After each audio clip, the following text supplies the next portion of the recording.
ಯಾವ ವಿಷಯಕ್ಕೋಸ್ಕರ ಮಾಡಿರೋದು? ಇಲ್ಲ, ಥಿಯೇಟ್ರ್ ಹತ್ರ ಓಡಿ ಬರ್ತಿದ್ದೆ. ಗಾಡಿ ಓಡಿಸ್ಕೊಂಬರ್ಬೇಕಾದ್ರೆ ಹಿಂದೆಗಡೆ ಯಾವುದೋ ಒಂದು ಗಾಡಿ ಬರ್ತಿತ್ತು. ಆಮೇಲೆ ತುಂಬ ಆವಾಜ್ ಹಾಕಿ ಕರಿತಿದ್ರು. ಹೇಳಿ ಸರ್. ತುಂಬ ಆವಾಜ್ ಹಾಕಿ ಕರಿತಿದ್ರು, ಲೇ ಗಂಡು ನಿಂತ್ಕೊಳ್ಳೋ ಅಂತ. ಏನು ಗುರು ಅಂದೆ. ನಮ್ಮನೆ ಕಾಸು ಕೊಟ್ಟರೆ ಯಾವ್ದು ಪಿಕ್ಚರಲ್ಲಿ ಬೇಕಾದ್ರೂ ಮಾಡ್ಬಿಡ್ತೀಯ ನೀನು, ಏನು ಬೇಕಾದರೂ ಹೇಳ್ಬಿಡ್ತೀಯ ಅಂದರು. ನಾನೇನಪ್ಪ ಮಾಡಿದೆ, ನನ್ನ ಜೀವನ ಅಂದೆ. ಸರ್ ಅಂದರೆ ಯಾವ ಕಾರಣಕ್ಕೆ ಏನು ಹೇಳಿದ್ರೆ, ಏನು ಮಾತಾಡಿದ್ರೆ, ಯಾವ ಏನು ಮಾತಾಡಿದ್ದೀರಾ ಅಂತ? ಸರ್ ಈಗ ರೀಸೆಂಟಾಗಿ ಒಂದು ಕಾಗದ ಅನ್ನೋ ಸಿನಿಮಾ ಶುಕ್ರವಾರ ರಿಲೀಸ್ ಆಯಿತು.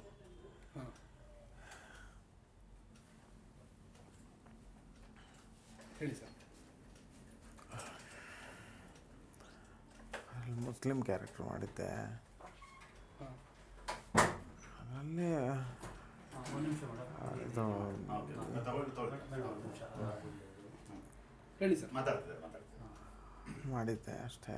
ಅದರಲ್ಲಿ ಒಂದು ಸ್ವಲ್ಪ ಕಾಂಟ್ರವರ್ಷಿಯಲ್ ಏನು ಅನ್ನಿಸ್ತೋ ಅವ್ರಿಗೆ, ನೋಡಿದವ್ರಿಗೆ ಏನು ಅನ್ನಿಸ್ತೋ, ಸಿನಿಮಾ ನೋಡಿದ್ರು ಇಲ್ಲ ನನ್ನ ಇಂಟರ್ವ್ಯೂ ನೋಡಿದ್ರು ಏನೋ ಗೊತ್ತಾಗ್ತಿಲ್ಲ ಸರ್. ಅಂದರೆ ನೀವು ಹೇಳೋ ಪ್ರಕಾರ ಆ ಸಿನಿಮಾ ರಿಲೀಸ್ ಆದಮೇಲೆ ಆ ಉದ್ದೇಶಕ್ಕೋಸ್ಕರ ಹೀಗಾಗಿದೆ ಅಂತ ಹೇಳ್ತೀರಾ? ಹೌದೌದು ಸರ್. ಅವರು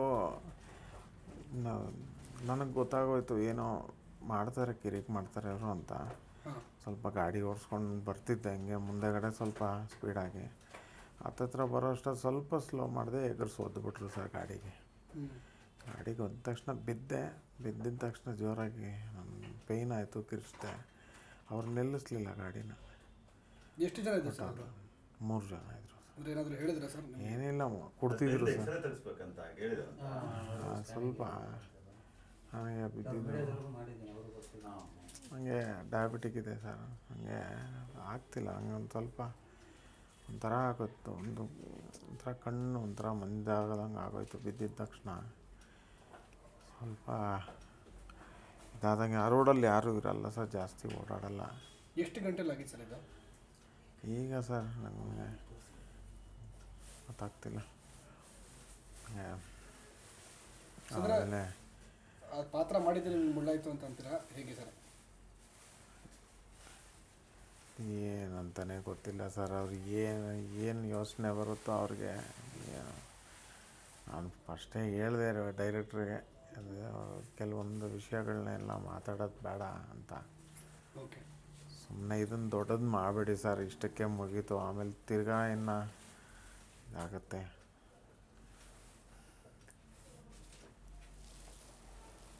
ಸರಿ ಸರಿ ಸರ್, ಆಯಿತು, ರೆಸ್ಟ್ ಮಾಡಿ ಸರ್. ಡೈರೆಕ್ಟ್ರು ಬರ್ತಾರೆ ಈಗ. SS TV ಸಿನಿಮಾ ಜಗತ್ತಿನ ಕ್ಷಣ ಕ್ಷಣದ ಸುದ್ದಿಯೊಂದಿಗೆ.